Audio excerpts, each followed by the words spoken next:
شاہین باغ کو بدنام کرنے کے لیے بی جے پی طرح طرح کے ہتھ کنڈے استعمال کر رہی ہے اور اب تو عام آدمی پارٹی بھی میدان میں آ چکی ہے شاہین باغ کی شاہینوں کو بدنام کرنے کے لیے۔ ایسے ہی خبر آئی کہ شاہین باغ کی شاہینوں کی پرواز کو اپنی پرواز بتانے کی ناکام کوششیں، عام آدمی پارٹی کی بی جے پی کی ملی بھگت سے تحریک کو بدنام کرنے کی سازشیں، شہریت ترمیمی قانون یعنی CAA کے خلاف مظاہرے صرف بھارت میں ہی نہیں بلکہ دنیا کے کئی ممالک میں ہوئے تھے، لیکن جو شہرت اور مقبولیت شاہین باغ کے مظاہرہ کو حاصل ہوئی وہ کسی کو نہیں۔ شاہین باغ کے مظاہرہ کو جو مقبولیت حاصل ہوئی اس کی وجہ سے وہ بہادر شاہینیں خواتین ہیں جنہوں نے نہ دن دیکھا نہ رات، نہ گھر دیکھا نہ گھر والوں کی ضرورتیں، نہ سردی دیکھی نہ بارشیں ان کے حوصلوں کو کمزور کر پائیں۔ شاہین باغ مظاہرہ کے مخالفین نے یعنی CAA کے حامیوں نے ان شاہینوں کی اس پرواز کو روکنے کی کوشش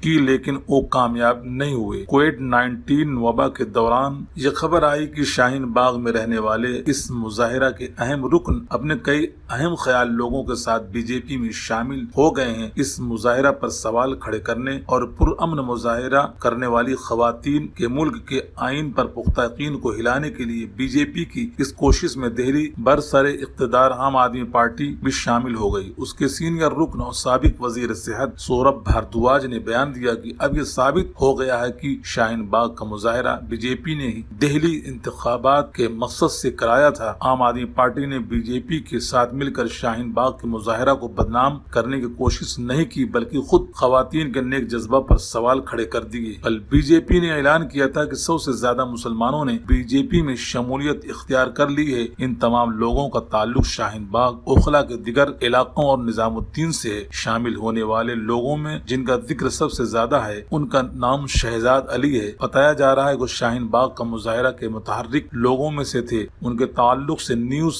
18 کی زیبا وارسی نے تحریر کیا ہے کہ شہزاد بی جے پی حامی راشٹریہ علماء کونسل کی اتر پردیش یونٹ کے سابق سیکریٹری رہے ہیں۔ زیبا وارسی کی رپورٹ کے مطابق مظاہرہ میں شامل کئی متحرک خواتین کا کہنا ہے انہوں نے کبھی شہزاد کو نہ تو اسٹیج پر دیکھا نہ ہی مظاہرہ کے کسی اہم پروگرام میں دیکھا۔ دہلی کے سینئر وکیل محمود پراچا کا کہنا ہے شاہین باغ کے مظاہرہ میں ہزاروں کی تعداد میں لوگ شریک ہوئے اور یہ مظاہرہ آئین کی حفاظت کے لیے خواتین نے کیا تھا۔ ان ہزاروں لوگوں میں سے سنگھ نے شہزاد جیسے بہت سے لوگوں کو پلانٹ کیا ہوگا اور اب یہ بے نقاب ہو گئے ہیں۔ ریتو کوشک جو ابتدا سے ہی مظاہرہ کا حصہ رہی تھی اور اسٹیج کی زیادہ تر ذمہ داری ان کے اوپر ہی تھی، ان کا کہنا ہے کہ شہزاد تو کبھی وہاں مستقل نظر بھی نہیں آئے۔ بی جے پی ترجمان نگہت عباس کا کہنا ہے شہزاد نے کبھی احتجاج نہیں کیا بلکہ انہوں نے اس مظاہرے کی مخالفت کی۔ وہ شاہین باغ کے سماجی کارکن ہیں اور انہوں نے ہمیشہ لوگوں کو مظاہرہ کرنے کا مشورہ دیا۔ خبروں کے مطابق کل نگہت عباس اور دہلی بی جے پی صدر آدیش گپتا کے علاوہ جو لوگ اسٹیج پر تھے ان میں شہزاد، شاہین باغ کی ڈاکٹر مہرین اور عام آدمی پارٹی کی سابق کارکن تبسم حسین تھی۔ شاہین باغ کا مظاہرہ صرف خواتین کا تھا اور اگر کوئی مرد اس کا سہرہ اپنے سر باندھنا چاہے تو یہ اس مظاہرہ کی روح کی منافی ہوگا۔ کووڈ-19 کی اس وبا کے دور میں جب لوگوں کی جانیں اور ان کی صحت سب سے زیادہ اہمیت رکھتی ہے اس وقت سیاست کر کے شاہین باغ کے مظاہرہ پر سوال کھڑا کرنا اس بات کی عکاسی کرتا ہے کہ مظاہرہ کے مخالفین شاہین باغ کی شاہینوں کو بدنام کر کے ان شاہینوں کی پرواز اپنے قابو میں کرنا چاہتے ہیں۔ ایسا لیکن نہیں ہونے دیا جائے گا، شاہین باغ کی عورتوں کا کہنا ہے۔